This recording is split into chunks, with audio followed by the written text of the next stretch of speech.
2 ans que je suis là, j'ai pas gagné un franc CFA, j'en ai investi plus d'1 milliard, Mmh. mais les choses vont prendre leur temps. J'ai découvert un monde, pas simplement dans la lutte, mais au Sénégal, que j'avais perdu depuis mes 20 ans. En fait. L'argent ne m'intéresse pas, le pouvoir ne m'intéresse pas. En prison, j'ai été très fier de moi. Moi, j'aime la simplicité, mais la simplicité, parfois, elle est très difficile. Allow me to reintroduce myself. My name is Ho.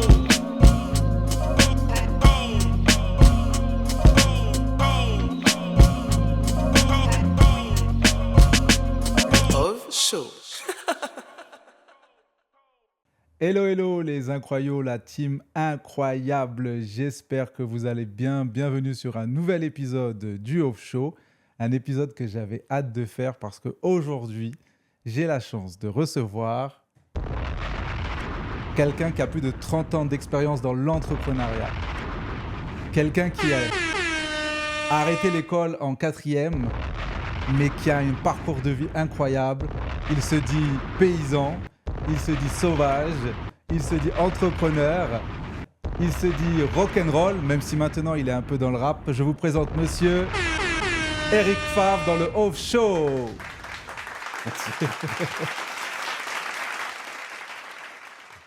Alors, monsieur Favre, comment allez-vous? Je vais très bien, bonjour. C'est vraiment le show, là. Hein. Ah oui, c'est vraiment le show. On démarre fort. C'est la question que je pose à tous mes invités quand je les reçois. Est-ce qu'on vous a déjà présenté comme ça? Non, pas encore.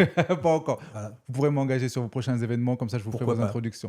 Vous allez bien? Je vais super bien. Bien rentré parce que vous étiez en voyage, vous êtes arrivé hier. Oui, je suis arrivé cette nuit de Dubaï. Ouais. Donc, un long voyage, mais voilà, toujours très heureux d'atterrir et de poser mes valises ici à Dakar. En tout cas, c'est un plaisir de vous recevoir. J'avais hâte de faire cette discussion. J'ai hâte d'en apprendre beaucoup sur vous parce que vous avez une histoire de vie qui est incroyable et que vous êtes encore en train de construire à toute vitesse. Mais on ne va pas brûler les étapes. D'abord, j'aimerais savoir, monsieur Favre, aujourd'hui, quand vous rencontrez quelqu'un qui ne vous connaît pas, comment vous vous présentez?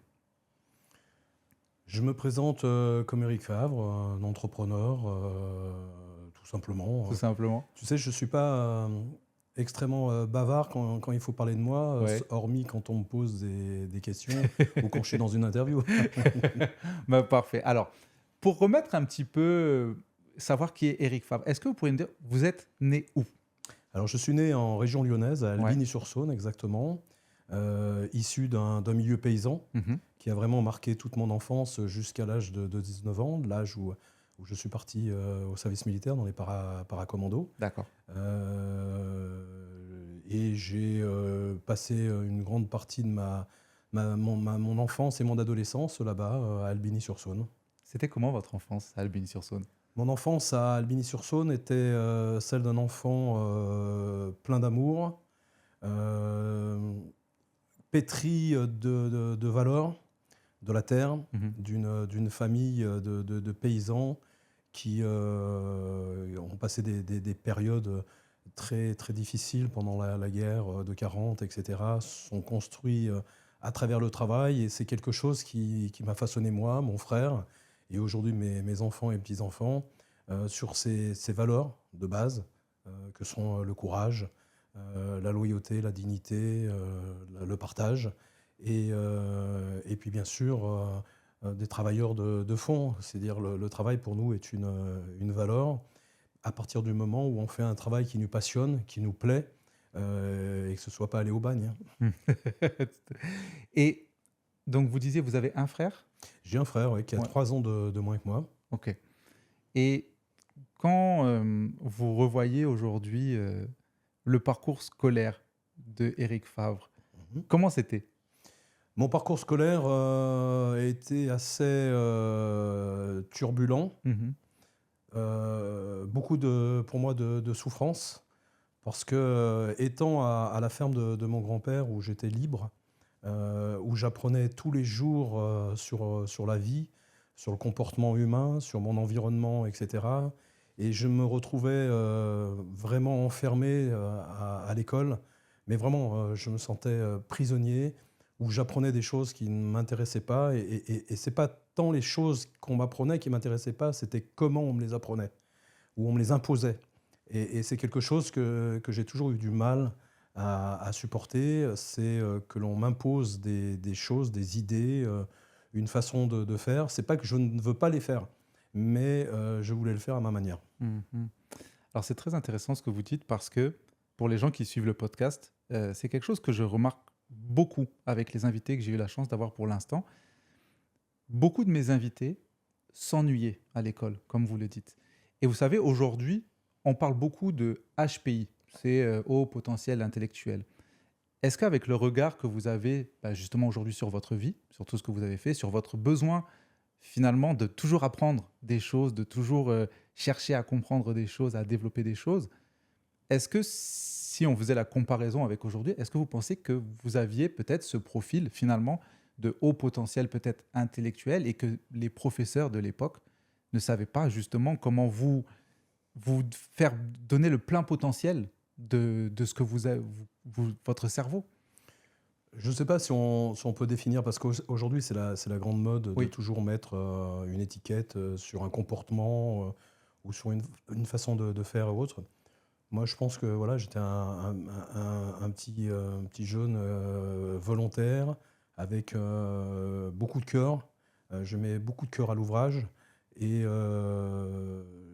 amoureux de la liberté. Parce que si j'ai une chose que j'ai appris à la ferme, c'est qu'effectivement, on avait beaucoup de fermes, beaucoup de travail, mais on n'avait pas d'horaire, d'obligation. Nos seuls commanditaires, c'était les chèvres, les vaches et les animaux, qui à un moment, il y avait l'heure de la traite matin, l'heure de la traite le soir, et il fallait les nourrir, les entretenir. Mais j'ai vécu ça d'une manière extrêmement libre, parce que je le faisais avec passion.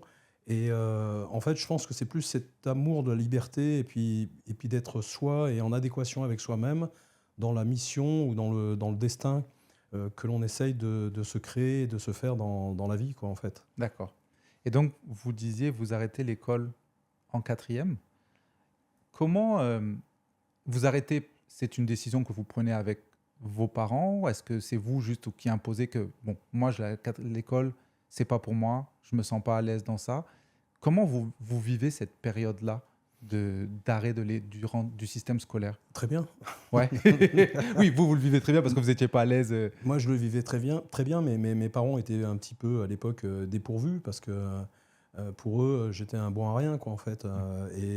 Effectivement, quand je n'avais qu'une idée en tête, c'était reprendre l'exploitation agricole de mon grand-père et de mes grands-parents, de ma grand-mère. Et mon père et ma mère n'étaient pas du tout en adéquation avec cette idée, puisque pour eux, ce n'était pas un métier d'avenir, sans quoi ils n'avaient pas tort. Mhm. Mais pour moi, à l'époque, c'était ça ou rien d'autre, quoi, en fait. Donc, quand j'ai quitté l'école en 4e, je suis parti dans une école agricole où je travaillais en alternance. Je faisais une semaine d'école, 15 jours à la ferme. Et c'est quelque chose qui m'a permis de continuer à évoluer et d'apprendre un métier que je connaissais déjà, mais en fait, de donner bonne conscience avec un diplôme à la fin qui était un BEPA, un brevet d'éducation professionnelle agricole. Et puis après, je suis parti au service militaire. Et c'est là où tout a changé. D'accord. Et pourquoi tout change au niveau du service militaire? Je suis allé au service militaire. Déjà, on voulait me réformer puisque j'étais un petit-fils de paysan et on était ce que on appelait un soutien familial. Mais moi, j'avais dans la tête depuis le début que je voulais faire le service militaire et je voulais le faire dans les paracommandos. Moi, je suis d'une génération où j'étais fan de John Wayne, de Charles Bronson et des choses comme ça. Et je rêvais d'être parachutiste. C'était, voilà, j'aime l'action, j'aime bouger. J'ai toujours fait beaucoup de sport de combat, etc. Et je voulais aller dans les paras.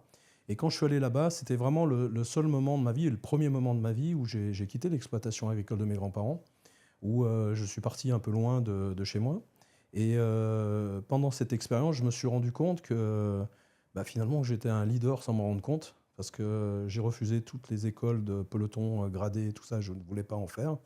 Mais finalement, j'étais première classe et je donnais presque plus d'ordre que le caporal et que l'adjudant. Donc je me suis rendu compte, effectivement, et que les gens me suivaient, etc. Donc je me suis rendu compte à ce moment-là que j'avais certainement d'autres aptitudes positives que d'être derrière le cul des chèvres. Finalement, ça m'a énormément perturbé et perturbé mes grands-parents à un moment, puisque c'est un rêve en fait qui s'écroulait d'un coup, puisque quand je suis rentré, j'ai dit à mes grands-parents que je pense que mon destin et ma vie n'étaient pas à la ferme, mais ailleurs. Et que effectivement, cette expérience m'avait ouvert les yeux sur moi-même. D'accord. Je me rendais compte que je faisais très certainement fausse route.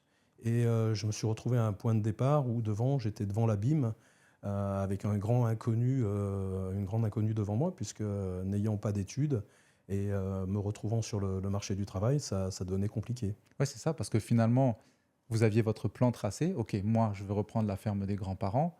Mais finalement, c'est le service militaire, parce que pour surtout les jeunes qui comprennent aujourd'hui, à cette époque-là, vous faites combien de temps? 1 an, 1 an, où vous allez loin de la ferme, très loin. vous découvrez autre chose, un C'est autre ça, monde, un autre monde, univers. la vie en collectivité, Ouais. Les contraintes que l'on peut avoir, d'avoir des commandements, d'avoir beaucoup de choses parfois un peu stupides, mais c'était quelque chose qui était très positif parce que ça permettait de façonner les caractères des jeunes, comme moi d'ailleurs. Et même si j'ai eu un service militaire assez houleux, parce que toujours beaucoup de mal avec la discipline, L'autorité. et l'autorité, mais dans ce cadre-là militaire, je l'ai toujours apprécié et respecté. Ouais. Voilà. Donc finalement, donc c'est ça. Donc vous avez ce choc qui vous fait prendre conscience que finalement, cette option de reprendre la ferme, c'est peut-être pas ce que je veux, c'est peut-être pas mon destin, ma destinée. Mais comme vous dites, vous avez arrêté l'école, donc il n'y a pas forcément le background ou les diplômes qu'il faut pour aujourd'hui tout de suite se mettre sur le marché du travail. Qu'est-ce que vous faites? Qu'est-ce que je fais? Je cherche du travail, j'envoie 200, 300 CV que je fais écrire à une amie parce que je ne pouvais pas faire 10 lignes sans faire 12 fautes. Je triche un peu en disant que j'avais un bac, OK. puisque des annonces demandaient il fallait avoir un bac, pour me donner au moins une chance de pouvoir avoir un premier entretien. J'ai un premier entretien avec une compagnie d'assurance, qui sont les AGF, pour ne pas la citer. Je rentre dans une salle, on est une quarantaine de personnes. On est dans un petit amphithéâtre. Il y a une cinquantaine de questions. Sur 50 questions, je réponds à 3 questions. Les autres, je ne comprenais rien, je ne comprenais pas le sens même des questions. Je rends ma copie au bout de 4 minutes. Le gars un peu étonné, je vais me rasseoir. Je voulais observer pour voir comment ça se passait, ce genre d'entretien. Entre-temps, un gars sort, qui était le directeur de l'agence, discute avec l'autre, me montre du doigt en me disant voilà, le gars il a déjà rendu sa copie. Le gars qui avait certainement du temps à perdre pendant que les autres répondent me fait venir. Je rentre dans son bureau.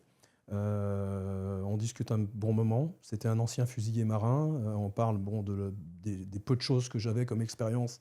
C'était ma vie de paysan et mon expérience dans les paracommandos. Et il a accroché. Il m'a dit écoutez Eric, vous n'avez absolument pas le profil requis pour les assurances, puisque vous n'avez pas le bac, vous n'avez pas le machin, mais je vais vous donner votre chance. Voilà. Et je me suis retrouvé une semaine après en formation avec différentes personnes qui avaient été recrutées. Et je suis parti au bout de 15 jours sur le terrain, après 15 jours de formation. Et mon père, à ce moment-là, était content un petit peu de la direction que je prenais, puisque j'avais quitté l'exploitation agricole. M'avait simplement dit, écoute, tu me dis, tu sais, dans la vente, c'est la loi du nombre. Plus tu vas pousser de portes, plus tu vas prendre de baffes dans la gueule, et plus tu vas devenir bon. Et c'est la loi du nombre, plus tu auras de chance de faire des choses. Donc, j'ai exécuté bêtement ce qu'il m'avait dit. Ça a été relativement efficace. J'ai fait les barres d'HLM, tout tremblant au départ. La première journée, je suis revenu avec 3 contrats d'assurance. Je pensais que j'allais me faire assassiner le lendemain à l'agence. Et puis finalement, j'étais un de ceux qui en avait fait le plus. Et puis voilà, j'ai fait 9 mois comme ça. Et puis j'étais parmi les 5 meilleurs vendeurs. Wow. Voilà. Mais pas parce que j'étais HPI de la vente. Oui. C'est parce que je travaillais plus que les Oui, autres. c'est ça. Comme vous avez dit, vous ne comptiez pas les heures, et comme votre père vous l'a dit. Voilà, et je ne comptais pas non plus les échecs, les claques, toutes ces choses que les autres essayaient d'éviter en allant à la mairie, en cherchant des extraits de naissance, le truc pour faciliter leur boulot. Moi, j'ai cherché toujours la simplicité. Et c'est souvent quelque chose qui est récurrent. C'est-à-dire qu'aujourd'hui, on est dans un monde où tout le monde veut faire facile. Et pour faire facile, on cherche des choses complexes. Moi, j'aime la simplicité. Mais la simplicité, parfois, elle est très difficile. Donc voilà, je suis dans ce paradoxe. C'est-à-dire que j'aime les choses qui vont vite, mais j'aime les choses simples. Voilà, j'aime pas les choses faciles ni compliquées, mais j'aime les choses simples. Alors quand elles sont simples et faciles, c'est Tant très mieux. bien, tant mieux. Mais après, c'est quelque chose qu'on travaille avec le temps, avec beaucoup de rigueur et avec beaucoup d'engagement, quoi. Et donc, vous répondez à 3 questions. Vous posez le truc, vous attendez pour observer et Mmh. finalement... Oui, parce que quand tu sais, il y a une chose qui est très importante, c'est que quand en fait, ce que je dis, la meilleure chance que j'ai eue dans ma vie avec mon profil, qu'on soit d'accord, Mhm. parce que derrière, il faut avoir l'énergie, Oui. il faut avoir la foi. La meilleure chose que j'ai eue dans ma vie, c'est de ne pas avoir appris. Ah, Voilà. la meilleure chose que vous avez eue dans votre vie, c'est de C'est de ne ne pas avoir appris. Ouais. Qu'on m'ait pas appris des choses clés en main. Et finalement, tu le verras plus tard, je suis rentré en bourse, j'ai fait des levées de fonds, j'ai fait des trucs, voilà, mais les choses se sont faites naturellement et je les ai appris sur le tas à ma manière et je les ai appris et je les ai appliquées. Mais je pense que si j'avais fait plus d'études, plus appris, les choses auraient été certainement plus complexes pour un profil comme moi pour les faire. J'aurais probablement été beaucoup plus haut et beaucoup plus loin parce que ça m'aurait rentré dans des réseaux d'influence, des réseaux professionnels, des réseaux, etc. Et c'est des choses que je n'ai jamais fait parce que je n'aime pas les compromis, je n'aime pas la corruption, je n'aime pas les passe-droits. Donc c'est pour ça, c'est en ça où je me définis comme un sauvage. Mhm. Et c'est ce qui m'a coûté beaucoup d'ennuis et beaucoup de problèmes à un moment de ma vie, quoi. Mhm. Ah, ok. Donc, c'est très intéressant. Donc, j'aime bien ce que vous avez dit parce que, en fait, si j'essaie de résumer un petit peu votre idée, c'est de dire que si vous aviez appris dans le cursus normal, finalement, peut-être cet apprentissage vous aurait bloqué des choses où vous avez dit, je ne vais pas faire ça parce qu'on m'a dit ci, on m'a dit ça. Et finalement, le fait de ne pas avoir appris, vous étiez plus libre de tester et de faire ce que vous vouliez. Bien sûr. Et tu sais, il y a une expression, je ne sais pas si tu la connais, je crois que c'est de Mark Twain. Il dit ils ont réussi car ils ignoraient que c'était impossible. Voilà l'histoire de ma vie. D'accord. Voilà. Pour moi, rien n'est impossible. Rien n'est impossible. Voilà. Et donc, vous faites 9 mois dans Mhm. la vente. Mhm. Et que se passe-t-il après ces 9 mois? Je m'ennuie. Ouais, déjà. J'avais déjà fait le tour. Donc, je voulais trouver un travail sur un plus grand secteur géographique, avec ce qu'on appelle un travail de représentant exclusif. Je cherchais à avoir une voiture fournie parce que je n'avais pas encore de voiture à cette époque-là. Et j'ai trouvé un poste dans une compagnie qui me convenait puisque je vendais des produits naturels. Donc, toute ma carrière, en fait, a démarré de ça. Et je suis né dans les plantes, hein, puisque bien sûr. à travers ça. Donc, je trouvais quelque chose qui me plaisait en termes d'univers et de produits, et qui m'offrait un secteur d'une vingtaine de départements à l'époque, qui me demandait de découcher une bonne partie toute la semaine maintenant. Et j'ai fait plus de 2 ans dans cette compagnie. D'accord. Et entre-temps, je me suis marié, j'ai eu mon premier fils. Et je m'embêtais de nouveau. Voilà. J'avais très bien réussi ma vie. Et comme la journée, je travaillais avec le soir, j'allais dans les salles de sport pour m'entraîner. D'accord. Parce que comme j'étais un paysan, j'avais besoin, après ma journée où je passais ma journée dans les voitures, dans Oui. les magasins, etc., j'avais besoin de me défouler. Et donc j'allais dans les salles de sport et le soir, je vendais des articles que j'achetais et que je revendais. Et ma femme, qui était couturière à l'époque, on faisait des shorts, des bermudas, des choses comme ça. Et j'allais les vendre le soir dans les salles de gym. Ah. Donc ce qui m'a énormément développé mon relationnel dans le domaine du fitness. Et c'est comme ça qu'un jour, j'ai rencontré un type, un champion, Soel Nouri, qui voulait sortir sa gamme de protéines déjà à l'époque. D'accord. Et là, on est en 85, 86. D'accord. Il y a un monde. Oui, il y a un monde, effectivement. Beaucoup de tes auditeurs n'étaient pas nés à l'époque. Effectivement. Et je lui dis, écoute, pas de problème, je m'en occupe, etc. Et je suis allé voir certains de mes concurrents pour pouvoir développer une gamme. On a développé sa gamme. Et la vie a fait qu'après, j'ai eu l'opportunité, à travers ce fournisseur, de créer ma propre agence à mon compte. C'est-à-dire que j'avais à peine 25 ans et je me suis mis à mon compte à l'âge de 25 ans. Et c'est là où j'étais bien, parce que je n'avais de compte à rendre qu'à moi et à mes clients ou à mes fournisseurs. Et je pouvais appliquer mes valeurs comme je l'entendais et assumer mes responsabilités et être en totale autonomie. Mais donc, vous rentrez dans le textile, si je comprends bien. Donc, Alors, ça veut dire... Non, je suis rentré après dans tout ce qui est produits naturels à chaque fois. D'accord. Donc, le textile, c'était accessoire. Le soir, pour que ma femme faisait un peu des affaires qu'elle cousait à l'époque. D'accord. Et puis, c'était pour arrondir les fins de mois, comme on dit. Et c'est qui m'interpelle aussi, donc finalement, vous rentrez dans ce domaine du sport, de la musculation, du corps et du bien-être, parce que vous avez cette habitude de dépenser Oui. dans votre quotidien et vous avez ce manque-là dans votre quotidien Mhm. de commercial qui est sur la route tous les jours et vous le faites juste pour vous dépenser, en fait, sans forcément avoir tout de suite l'optique de développer quelque chose dans ce domaine-là.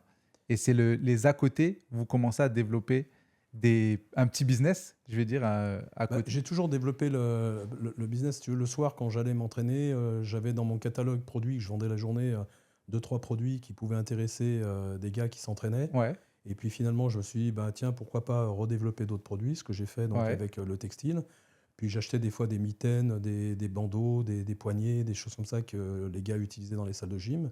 Et puis les choses se sont développées comme ça. Tu sais, dans la vie, il faut bouger, Ouais. il faut du mouvement, il faut rencontrer des gens, il faut essayer. Et il faut le faire avec générosité, avec cœur, avec passion, avec amour, avec engagement. Et les gens te suivent après. Il ne faut pas essayer de faire pour gagner de l'argent, pour essayer de les avoir, leur gagner des... Non, moi j'étais là pour faire gagner de l'argent à mes clients, quoi, en fait. Ça a toujours été ma philosophie. Et petit à petit, les choses se développent quoi, au fur et à mesure.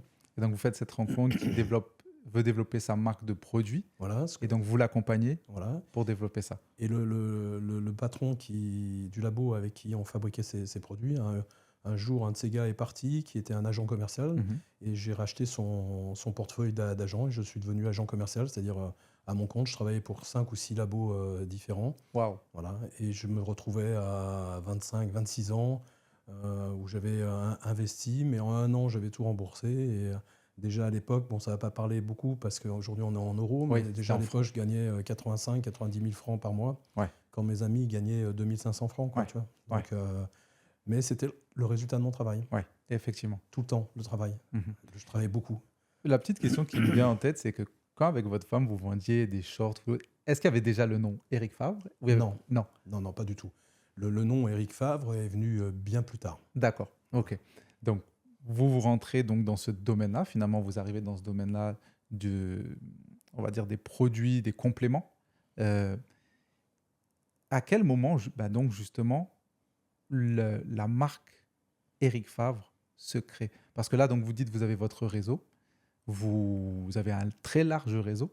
Vous commencez à vendre, mais vous vendez des produits de quelqu'un d'autre. C'est ça.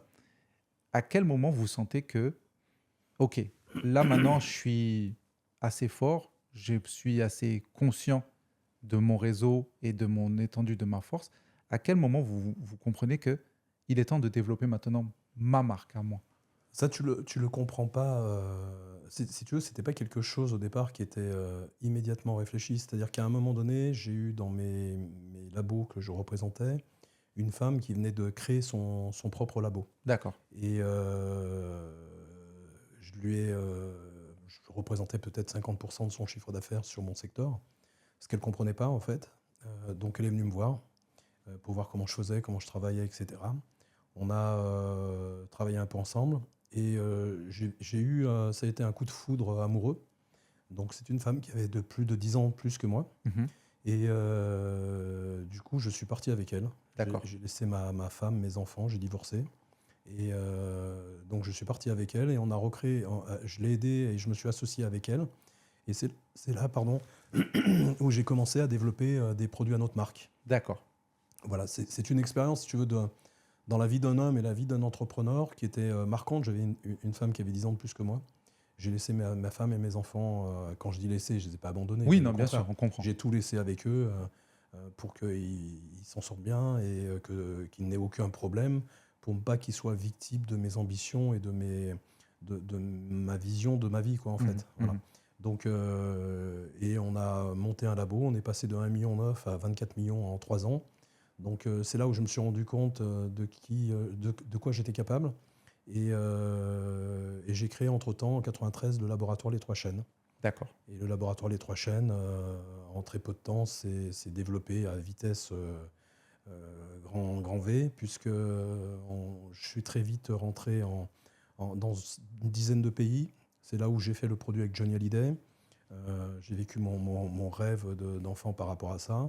On est rentré en 2000 en bourse. des levées de fonds en 2001, 2002. Le labo était le laboratoire Les Trois Chênes était une entreprise vraiment leader dans le domaine des compléments alimentaires, où le marché n'était pas ce qu'il est aujourd'hui. Et en 2009-2010, j'ai décidé de lancer une gamme de sports, puisque j'étais dedans depuis des années, mais je n'avais jamais eu l'opportunité de créer une gamme. Et je voulais créer une gamme qui me ressemble, qui soit comme j'ai envie, avec des produits de qualité, en allant vraiment sur des choses très très pointues, parce que je sais ce que font les autres, et je voulais faire quelque chose de très différent. Et c'est ce que j'ai fait en 2010. Pour les gens qui nous écoutent et qui ne savent pas qu'est-ce que c'est que les Trois Chênes, est-ce que vous pouvez nous expliquer qu'est-ce que c'était ? Qu'est-ce que c'est ? En fait, les Trois Chênes, c'est parce qu'ils existent toujours, ils sont toujours en forte croissance. C'est la première compagnie que j'ai créée. Les Trois Chênes, c'est trois arbres qui existent sur les terrains de mes grands-parents. D'accord. Et quand je suis parti de l'exploitation agricole pour partir dans le business, j'ai dit à mon grand-père, papy, le jour où je créerai une entreprise, je l'appellerai les Trois Chênes. Voilà, je ne savais pas ce que j'allais créer comme entreprise à l'époque, si ça allait être de l'informatique, des boîtes de ketchup ou autre, mais je l'appellerai les Trois Chênes. Et c'est ce que j'ai fait en 93 quand j'ai créé ma première compagnie, je l'ai appelée les Trois Chênes Laboratoire, voilà, tout simplement. Et dans ce laboratoire, vous développiez quel type de produit ? Alors, au début, je sous-traitais et je faisais fabriquer des produits, des compléments alimentaires pour la peau, pour la minceur, pour les cheveux, les articulations, ce que j'ai toujours fait. Et j'avais qu'une obsession en tête, c'est de maîtriser toute la chaîne de valeur et la chaîne de fabrication, justement, pour garantir la qualité de mes produits. Et c'est là où j'ai acheté des matières premières en direct chez des cultivateurs, en fait. D'accord. Et on a développé un laboratoire de fabrication où on fabriquait une grande partie de nos produits. Et on les distribuait,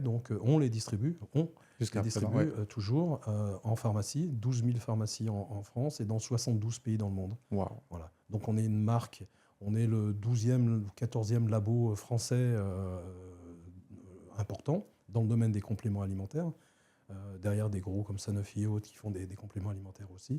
On a toujours été un laboratoire familial et indépendant jusqu'en 2019 et je suis très fier de ça. C'est une très très belle réussite mais de mon équipe parce qu'on ne fait jamais rien seul. Tout à fait. J'ai une équipe qui est magnifique et qui est très investie dans le projet, comme j'ai aujourd'hui ici en Afrique maintenant. Et on a vécu une aventure fantastique. Et j'ai été forcé de vendre mon laboratoire entre 2019 et 2021. Et le laboratoire, je suis minoritaire, il me reste quelque part dedans avec mes deux fils. Le laboratoire continue à se développer et depuis janvier 2024, j'ai récupéré donc l'importation et la distribution de la marque Eric Favre, qui est ma propre marque, qui m'appartient, pour l'Afrique de l'Ouest. D'accord. Et à ce moment-là, comment vos parents le vivent de vous voir? Parce que j'ai l'impression, quand vous le racontez, que ça va très vite, finalement. Cet enchaînement de je vais à l'armée, je rentre 9 mois, après je fais 2 ans, après j'ai l'impression que la vitesse est exponentielle. Et eux qui avaient finalement des doutes sur qu'est-ce que va faire notre fils, il a arrêté l'école, tout, comment ils le vivent? Comment vous sentez que votre entourage le vit? Ça, parce que ça doit chambouler quand même, j'imagine, une telle expansion aussi rapide. C'est un mélange de peur et de fierté, parce qu'effectivement, au début, on a l'impression que c'est un coup de chance, et un deuxième coup de chance. Puis au bout d'un moment, on se dit, non, c'est solide, c'est sérieux, etc. Et donc, il y a toujours la peur de perdre, parce que ça, c'est humain, chose que je n'ai pas. Mais les parents, tout ça, ont toujours du souci pour les enfants. Et il y a beaucoup de fierté. Et aujourd'hui, regarde, ça fait 30 ans que j'ai créé mon labo, un peu plus de 30 ans. Le labo est toujours là, donc il y a beaucoup de fierté. Et je suis heureux aujourd'hui que mon frère et mes deux fils soient toujours dans le laboratoire. Donc c'est un peu la passation, comme mon grand-père devait faire la passation de la ferme. Aujourd'hui, à travers les Trois Chênes, c'est une continuité entrepreneuriale, non pas agricole, mais entrepreneuriale, mais qui a les mêmes valeurs. C'est ça que j'allais dire. À travers ce métier d'entrepreneur. Wow. Voilà. Et même si aujourd'hui c'est un groupe financier qui est propriétaire d'une grosse partie de labo, on essaie de garder ces valeurs plus profondes. Et moi, je suis reparti sur une nouvelle aventure entrepreneuriale ici en Afrique. Ouais. Et la question que je vais vous poser aussi, c'est comme vous l'avez dit, vous démarrez ça en 85 à peu près. Quel regard vous pourriez nous dire, vous portez sur justement toute cette évolution de la musculation, parce que ça, vous avez vraiment vu la transformation. Nous, aujourd'hui, voir des salles de sport à chaque coin de rue, pour nous, c'est quelque chose de banal. Nous, voir aujourd'hui tous ces créateurs de contenu, fitness et autres, excusez-moi du terme, c'est un peu vulgaire, mais on en bouffe tous les jours. Donc pour nous, c'est normal, c'est le quotidien. Mais vous avez vu ça grandir, vous avez vu l'apparition des réseaux sociaux, vous avez vu l'apparition de toutes ces personnalités d'Internet, même des Arnold Schwarzenegger, des Sylvester Stallone qui ont rendu ça plus public, je vais dire, toute cette... Dans les années 80. Ouais, dans le côté fitness physique. Est-ce que vous pourriez, en quelques mots, nous faire comprendre ce que ça a été, cette évolution? Comment vous l'avez vécu? Comment vous l'avez vu? Qu'est-ce que ça représente? Ça représente, en fait, si tu veux, dans les années 70-80, c'était vraiment des passionnés qui pratiquaient la musculation. Les premières compétitions de musculation dataient des années 50, avec des gens qui l'ont mis un peu en avance, comme Steve Reeve. Steve Reeve, qui était un acteur américain qui jouait dans les Péplums. D'accord. Ou Ray Parker, ou des gens comme ça. Stallone et Arnold Schwarzenegger sont arrivés, eux, dans les années 80. Ouais. Fin des années 70, début des années 80. Donc, ils ont démocratisé la musculation. On avait, nous, d'un autre côté, des Charles Bronson, Clint Eastwood, en France, Belmondo, etc., qui étaient des gars un peu taillés, un peu costauds, mais qui pratiquaient tous un peu la musculation, Johnny Hallyday, tout ça, mais qui n'étaient pas comme le bodybuilding est aujourd'hui. Donc, ça c'est à l'américaine, hein, les frères Wader, Arnold Schwarzenegger, les compétitions Olympia, Arnold Classic, etc. Et puis le sport s'est développé au fil des magazines télé, magazines écrits, etc. Et on a vu une évolution extrêmement importante avec les réseaux sociaux, avec Internet, avec tout ce qu'on voit aujourd'hui que tu viens de citer. Et puis en même temps, cette frénésie d'avoir des abdominaux, des bras et autres. Mais on est malheureusement beaucoup dans la facilité, où on a des coachs qui sont en train d'éclore partout. Oui. C'est très business, quoi. C'est devenu une industrie. Oui, c'est devenu une vraie industrie. Ouais. Et pourquoi pas? Ouais. Donc il y a l'industrie du fitness vraiment naturelle et pure. Et puis une industrie un peu plus noire derrière, qui est tout ce qui est stéroïdes, produits anabolisants, etc., qui est dramatique. Parce qu'aujourd'hui, le gamin qui a 16-17 ans rêve de devenir un Arnold Schwarzenegger ou un Mister Olympia, etc.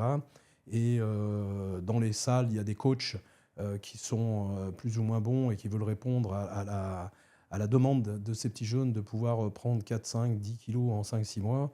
Et la plupart passent par justement des stéroïdes, des anabolisants et des trucs comme ça, qui sont dramatiques. J'en sais quelque chose. C'est quelque chose que je connais, puisque j'ai des athlètes de bodybuilding qui ont fait des compétitions aux États-Unis qui utilisent ces genres de produits. Ça m'a coûté très cher dans ma carrière, d'ailleurs. Mais comme beaucoup de sportifs de haut niveau aujourd'hui qui sans le dopage ne feraient pas les performances qu'ils font. Sauf que dans le bodybuilding, c'est tellement voyant quand un gars se shoot. Mais il est évident, à moins d'être hypocrite, qu'un gars qui fait 130 kilos sec, il ne peut pas l'être de manière naturelle. Donc, c'est un petit peu ce qui vient gâcher le tableau. Et puis, les gens confondent tout, les protéines, les acides aminés, voilà. Alors, c'est le côté un peu négatif. D'accord. Maintenant, le côté positif, tu as parlé de podcast, on est dans les jeux vidéo, on est sur le téléphone et autres. Et ce que j'apprécie aujourd'hui, c'est que quand même, une grande partie de ces jeunes qui passent leur vie sur les écrans vont dans les salles de gym, font du sport, se bougent, ont quand même un idéal qui s'est développé à travers le sport, l'effort. Ça, c'est important, et heureusement, parce qu'autrement, je pense que beaucoup finiraient tous à moitié libideux et obèses sur leur chaise devant leurs écrans. Bien sûr. Donc ça, c'est le côté plutôt positif. Voilà. Ouais. Et il y a des influenceurs de qualité qui donnent des conseils de qualité, qui sont des bels exemples. Donc voilà, on est dans une industrie qui est en train de se développer à vitesse grand V au niveau mondial. Et en Afrique, ils sont tous en train de regarder les influenceurs canadiens, américains, européens et autres.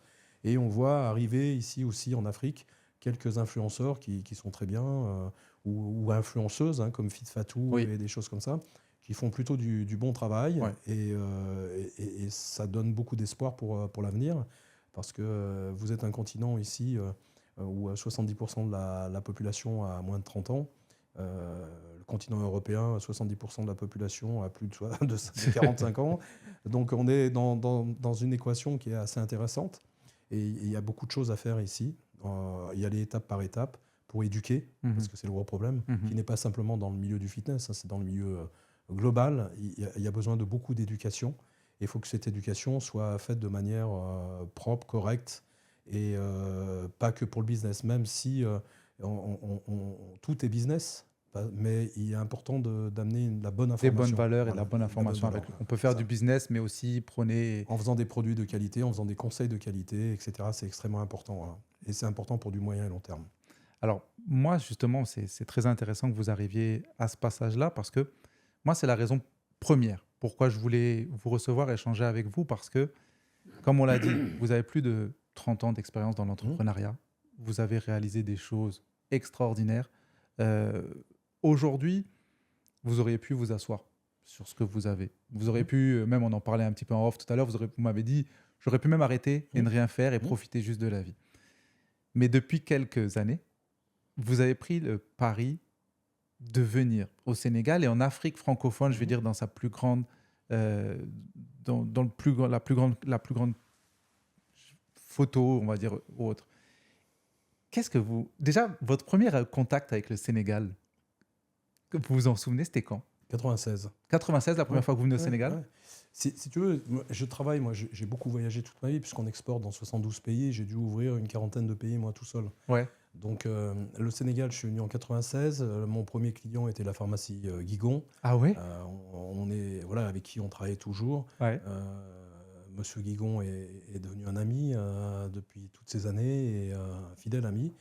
Et le Sénégal, quand je venais, c'était 3-4 jours. Après, je filais à Abidjan ou ailleurs. Et quand je suis revenu en 2021 ou 2022, je suis revenu un petit peu plus longtemps.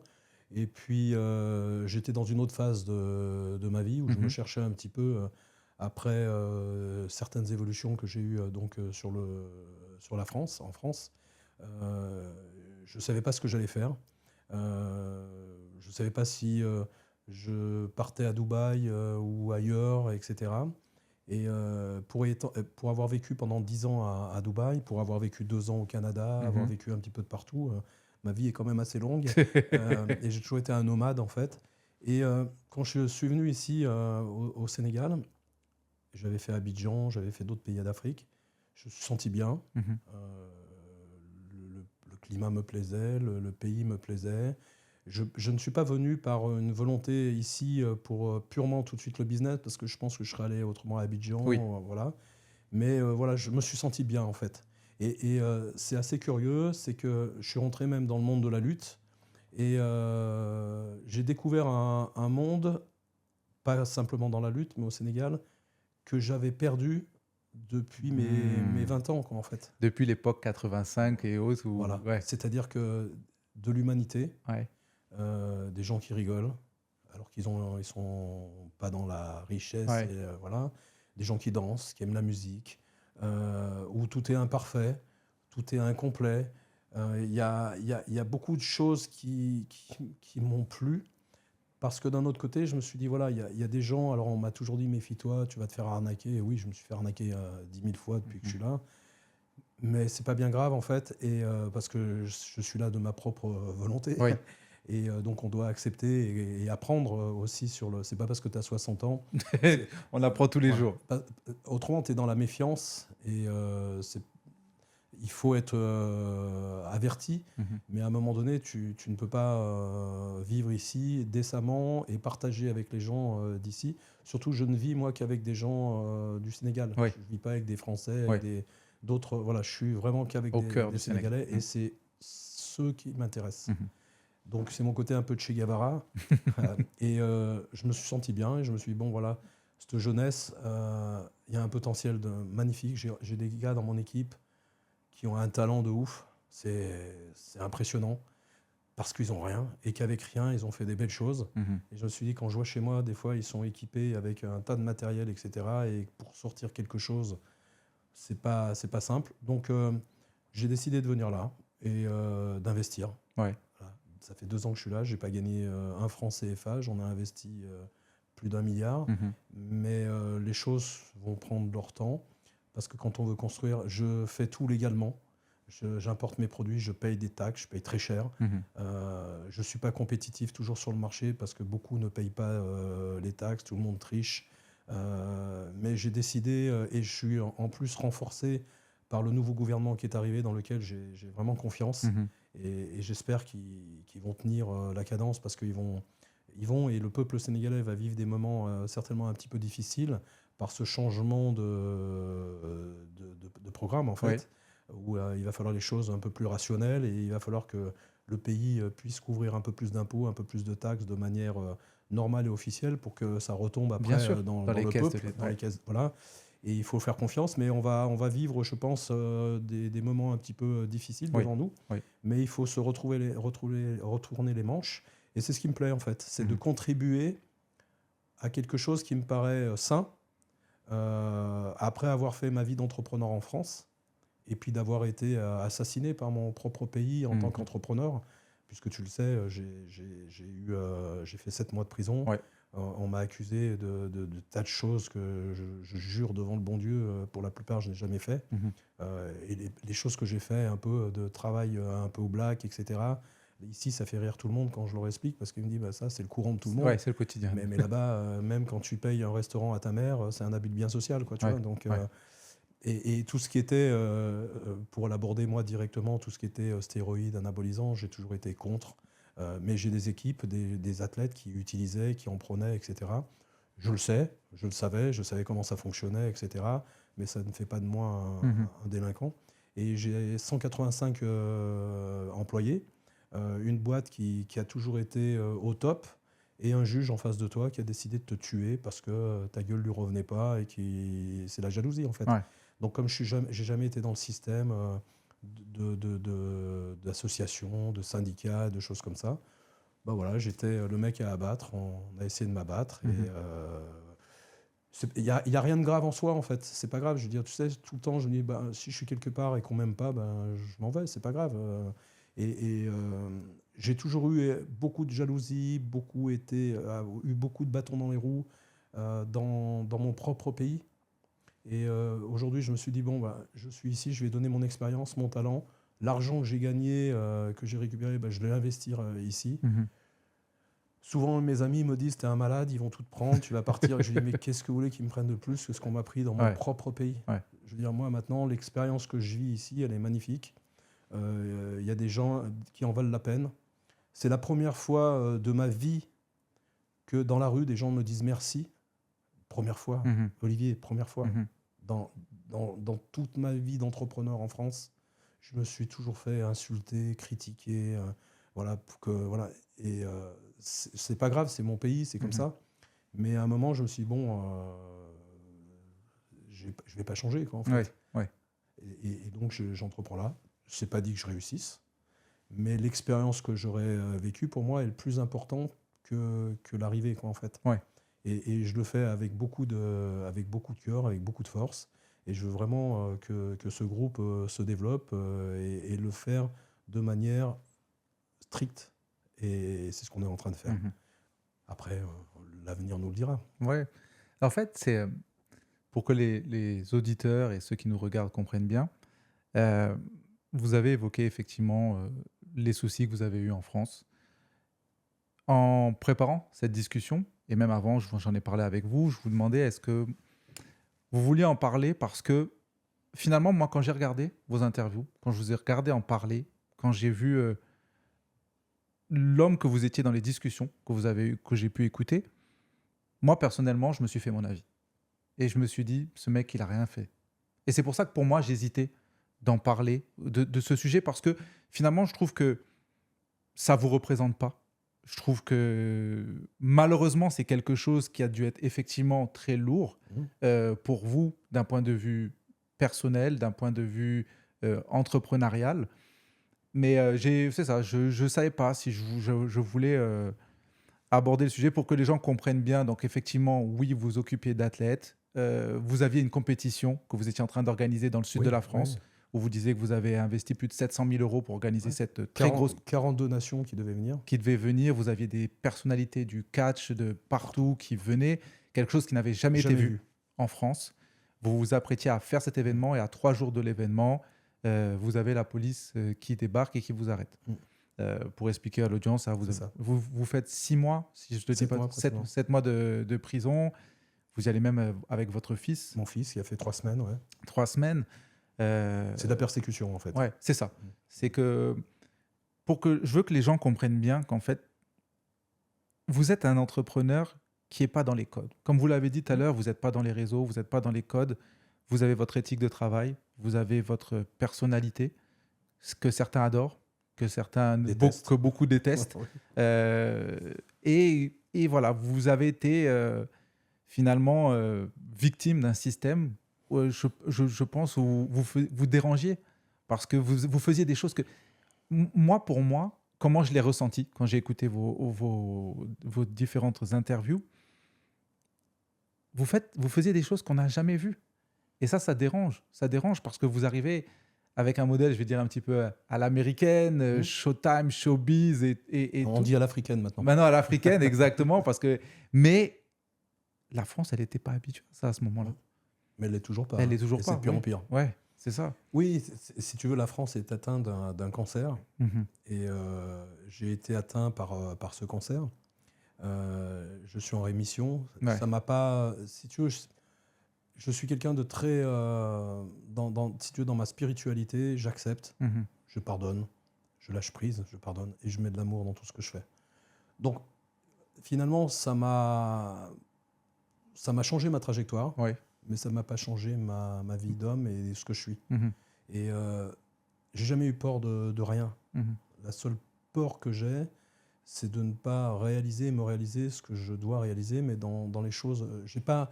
Si tu veux, cette expérience aussi, pour revenir, a fait que j'ai eu en dehors de mon enfance, où je t'ai dit j'ai eu une enfance très heureuse et plein d'amour, mais a fait que pour la première fois de ma vie, en prison, j'ai été très fier de moi. Ok. Pourquoi ?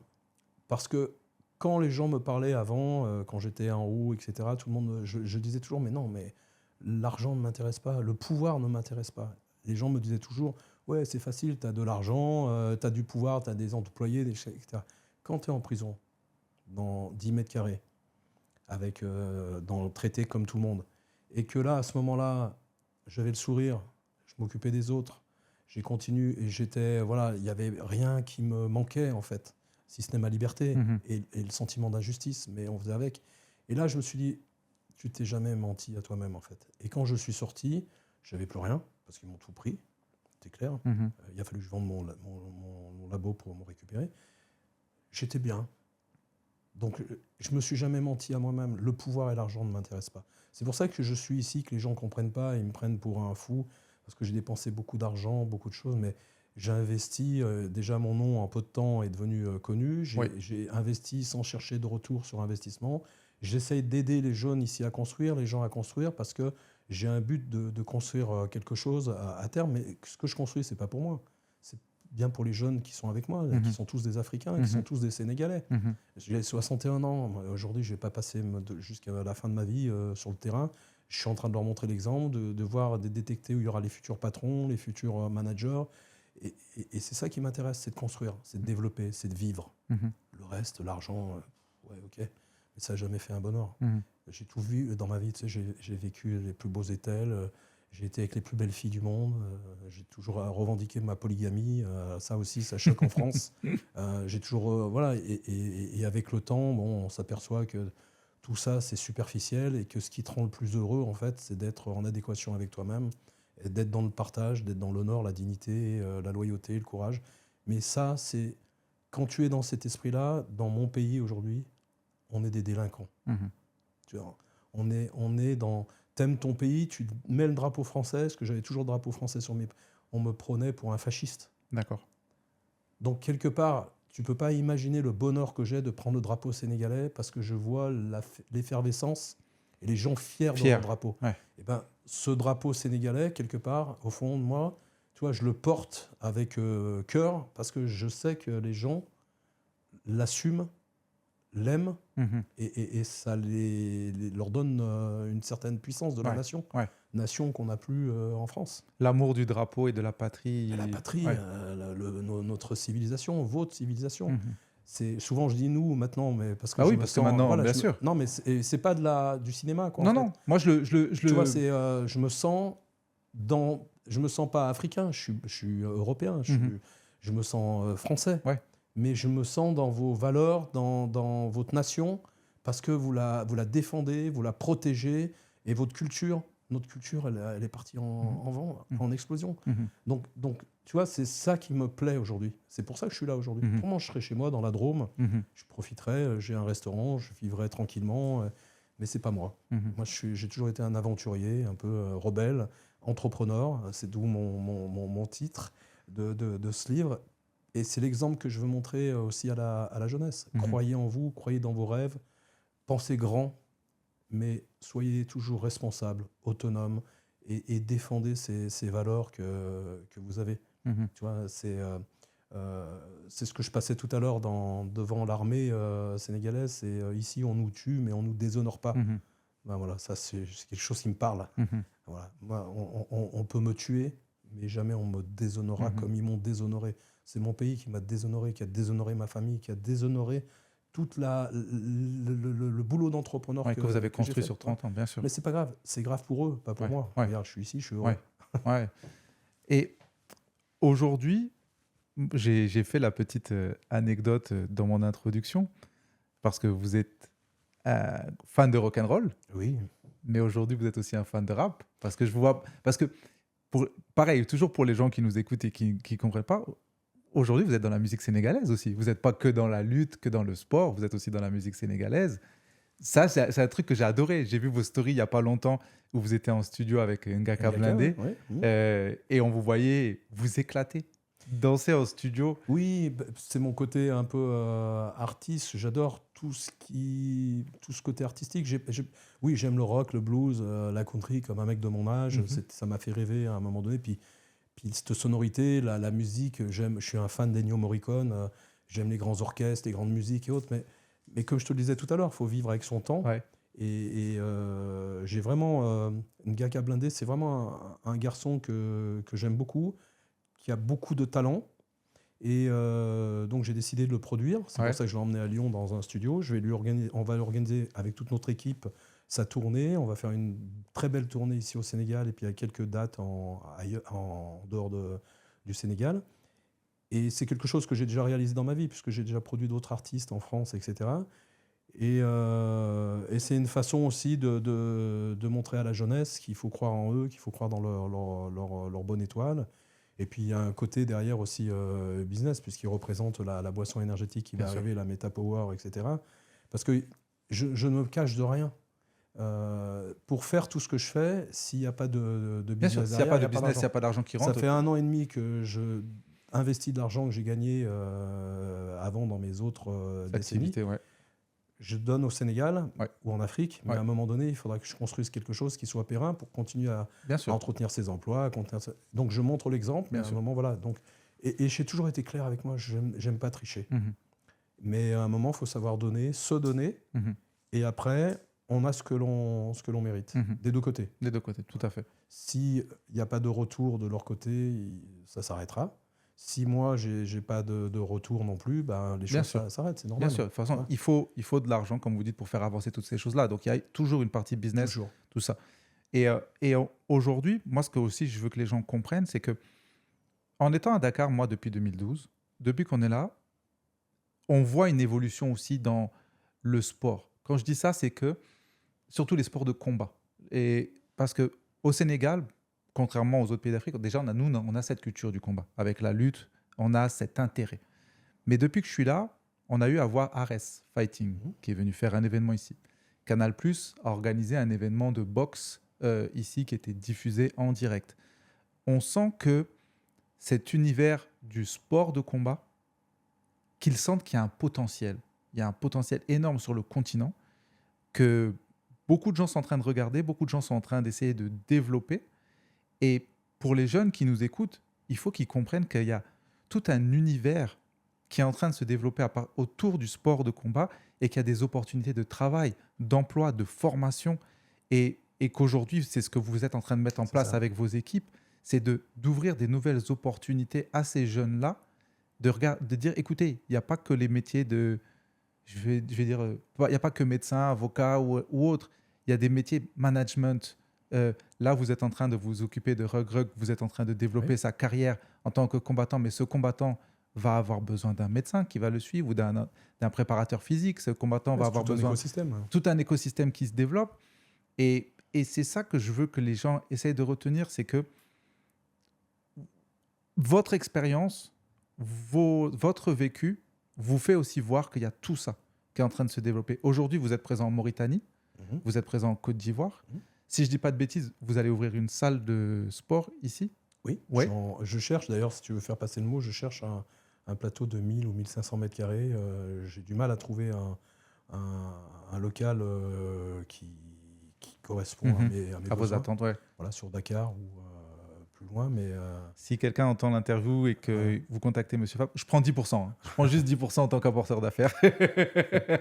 mais voilà, donc je cherche. Et dès que je suis prêt à vite développer le projet, un vrai centre d'entraînement, avec un bémol par rapport à ce que tu disais tout à l'heure. Ares, etc. C'est toutes des boîtes européennes, des boîtes françaises. Elles viennent ici, elles organisent un show, elles prennent leur blé, elles partent, et puis elles détectent les gars qui peuvent servir de prête-nom pour leurs champions à eux, pour qu'ils aillent se faire casser la tête. Voilà, donc moi, si je veux arrêter ça, je veux que ce soit 100% africain. Je veux que les gars ici s'entraînent ici en Afrique, que ce soit les Européens qui viennent ici en Afrique pour faire des combats et autres. Il faut qu'on inverse un petit peu les choses. Parce que tout se passe ici, en fait. Et il faut qu'on arrête. C'est vraiment dans cette politique qu'on arrête de se faire exploiter, quoi, en fait, parce qu'on a beaucoup de choses à exploiter. Notre jeunesse, elle est comme le pétrole, le gaz, l'or, l'argent, etc. Il ne faut pas que ce soit les autres à l'extérieur qui l'exploitent. Il faut que ce soit ici, en Afrique. Et c'est vraiment mon projet de vie. C'est ce qui m'anime, en fait. C'est de faire, comme je dis, l'African Dream, c'est maintenant. Et c'est maintenant qu'il faut se mettre au boulot et il faut y aller, quoi, en fait. Et on a plein de projets, je ne peux pas tout dévoiler cette fois, mais dans ce sens-là, c'est-à-dire et faire un grand bond en avant, et tu vas en entendre parler assez vite, justement pour pouvoir organiser déjà ce centre d'entraînement, des shows. On a déjà fait 2 Fight Legends qui ont été un très très gros succès, mais les gens sont un peu paumés, quoi, parce qu'ils ne savent pas comment ça fonctionne. Donc il y a un gros travail là-dedans, et il y a beaucoup d'emplois à créer derrière. Bien sûr, il y a beaucoup d'emplois à créer. On a fait le festival, d'ailleurs, le festival de sport et santé au mois de juillet, ça a été un très très gros succès. On a eu 0 sponsor, rien. Pourtant, ça a été 17 associations sportives qui ont été mises en avant. On a eu un agrément du ministère des Sports, ministère de la Santé, ce qui est déjà très bien, parce qu'on ne demandait pas d'argent. Mais à un moment donné, c'est vrai que c'est dur d'avancer ici, parce que l'argent, c'est tabou. On en demande beaucoup, mais pas beaucoup en donnent et en participent. Et c'est des réseaux. Et comme moi, je ne fais pas du tout de corruption non plus, parce que souvent, on m'a proposé du sponsoring, je te donne 100, et tu me redonnes 30. Moi, ce n'est pas mon truc. Je ne rentre pas là-dedans. Donc finalement, comme tu ne rentres pas là-dedans, tu n'as pas de sponsor. Et est-ce qu'aujourd'hui, vous voyez... c'est ça, parce que vous avez une salle déjà à Abidjan ? Abidjan et à Conakry. Oui. Et puis 6 en France. Waouh. Et une au Maroc. Ok. Et donc, aujourd'hui, je vais dire, dans le sport, est-ce qu'on peut parler quand même de votre vision sur les 5 prochaines années, 10 prochaines années ? Vous avez déjà un plan que vous voulez développer en tête, ou pour l'instant, vous regardez encore, vous analysez et après vous allez... Non, mon plan aujourd'hui, que ce soit sur la partie distribution de produits, je me rends compte que la boutique qu'on a ouverte à Olympic Club fonctionne très très bien et correspond à l'attente des clients dans tout ce qui est sport et santé. Le digital est en cours de développement et je pense que c'est un modèle dans lequel je vais pousser de plus en plus, c'est-à-dire nos propres magasins, le digital et quelques grosses pharma ou des grosses enseignes qui veulent avoir un corner d'une marque qui est en train de s'imposer de par sa qualité et de par l'environnement qu'on a créé autour. Et voilà, c'est un modèle qu'on doit réinventer. Tu sais, l'Afrique peut faire comme la Chine à un moment donné. Elle va faire un grand bond en avant. Et c'est la technologie qui va permettre à l'Afrique de faire ce grand bond en avant. Beaucoup plus vite que dans des pays où tout est déjà structuré, installé dans le vieux monde. Là, l'Afrique peut passer et sauter des étapes à travers la technologie. Et c'est ce que je vais amener de Dubaï également, avec le 3D, la métaverse, etc. Où demain, tu pourras faire une salle de classe ici dans ton studio de podcast, et tu pourras avoir une salle de classe où le maître pourra passer derrière les écrans des gars qui sont des gamins qui sont à Jolof ou à Réfane ou à Podor, et où ils pourront communiquer entre eux, ils pourront, voilà, tout va passer par là en Afrique. On n'a pas de temps à perdre dans le vieux monde. C'est cher de construire une classe, c'est cher de construire des structures pour faire des... Et ça va se passer dans le digital. Et on en est là au balbutiement. Et c'est dans des pays comme l'Afrique où il n'y a rien. Donc, c'est-à-dire, c'est comme quand tu as une vieille économie, avant que la nouvelle économie arrive, elle va écrouler la vieille économie. Oui. Nous, il n'y a pas cette économie, on va passer directement dans la nouvelle économie. Ouais. Et là, on a une belle carte à jouer. Là. Vraiment, c'est très important. Et c'est vraiment... Donc, tout est lié. Et c'est ce que je te disais tout à l'heure, si je reviens sur mes réflexes ancestraux du système d'avant, on ne pourra pas y arriver. Donc, il faut marier le physique et le digital. Voilà, ce qu'on appelle le FIGI digital, c'est-à-dire physique et digital, bien associés, c'est là où on va. C'est ça, parce que comme vous le disiez, donc là, vous revenez de Dubaï et vous êtes en train de vous lancer, en tout cas de vouloir développer ici. On a une structure là-bas qui fonctionne bien, qui a travaillé avec le ministère de la Santé à Abu Dhabi, qui a travaillé pas mal. Et je veux l'emmener ici en Afrique parce que je crois dans l'Afrique et je crois que ce projet a toute sa source et toute sa capacité d'évolution ici en Afrique. D'accord. Et on va faire d'ici la fin de l'année, début d'année, des belles nouveautés et qui seront pour une d'entre elles une innovation mondiale. D'accord. Voilà. Vous l'entendez en exclusivité ici. Ici, voilà. Mondiale. Vraiment. Hein. Et moi, aujourd'hui, ce que j'aimerais... déjà, j'aimerais vous remercier parce que je vous ai rencontré par hasard et je suis venu vous voir en vous disant bonjour, voilà, j'ai un podcast, j'aimerais vous inviter. Et vous avez été tout de suite ouvert. Vous m'avez souri, vous m'avez dit pas de problème, écris-moi et tout. Et j'aimerais vous remercier pour ça parce que quelqu'un avec votre expérience, quelqu'un avec votre parcours de vie, vous devez être très sollicité. Et de venir sur un jeune podcast comme le mien, déjà, ça me touche énormément. Et j'aimerais vraiment que les gens comprennent votre simplicité parce que je vous ai écrit, vous m'avez répondu. À chaque fois, je vous fatigue avec mes messages, vous me répondez toujours. Et je regarde comment j'ai regardé votre chaîne YouTube, je regarde ce que vous faites et l'énergie que vous avez, l'envie de dépasser, l'envie de toujours créer quelque chose. Je trouve ça tellement inspirant, je trouve ça tellement motivant de me dire que finalement, il n'y a pas d'âge pour arrêter. Il y a pas, comme vous l'avez dit, aujourd'hui, vous ne le faites pas parce que vous en avez besoin. C'est pas un besoin, c'est un besoin intérieur, en fait, aujourd'hui, qui vous fait faire tout ce que vous avez. Et vraiment, pour moi, avec ce qu'on vient de vivre ces jours-ci, avec ces gamins qui sont malheureusement qui ont pris la mer et qui ne sont pas revenus, pour moi, vous êtes un exemple parce que vous venez ici. Oui, effectivement, vous avez déjà des moyens pour développer des choses, mais vous leur montrez qu'il y a des choses à faire ici. Moi, qui suis un grand entrepreneur, qui ai déjà toutes mes bases, mes assises et tout, non, je viens ici parce que c'est ici qu'il y a des choses à développer. Et c'est pour ça que ça me tenait à cœur de vous recevoir parce que pour moi, vous êtes un des meilleurs exemples de la potentialité du continent, de la potentialité du pays et de prendre conscience qu'il y a des choses à faire, qu'il y a des choses à développer et qu'il il faut se donner les moyens, il faut se donner à fond. Et il faut pas... C'est facile à dire dans la position où on est aujourd'hui, c'est facile à dire, mais qu'il ne faut pas baisser les bras et qu'il faut se battre et que tous ces gamins doivent se dire qu'on a des choses à faire, on a beaucoup de choses à construire ici, beaucoup de choses à développer. Et en tout cas, vraiment, c'est un plaisir de pouvoir échanger avec vous sur tout ça. Je te remercie Olivier. Simplement pour finir, effectivement, il y a beaucoup de choses à faire. Il y a beaucoup de choses à évoluer aussi, même dans notre façon de penser, dans notre culture. Et surtout, tout à l'heure, tu parlais des anciens.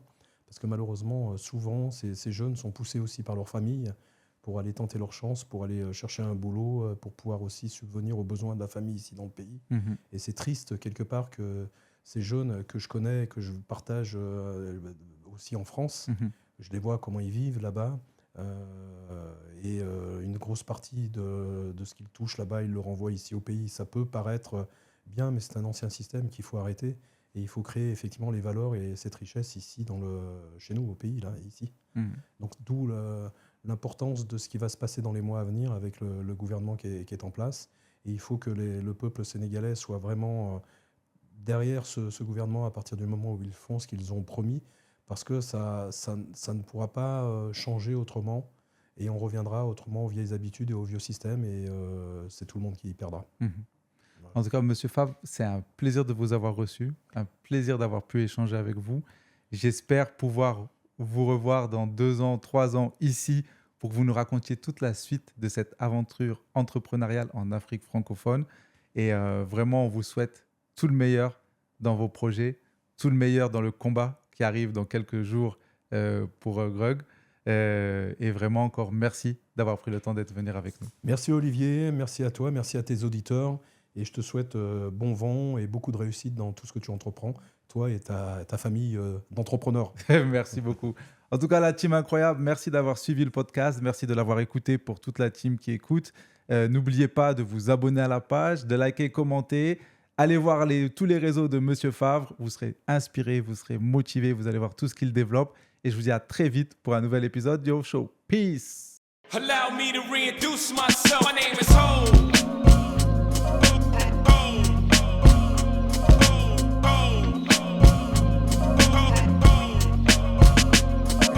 Show.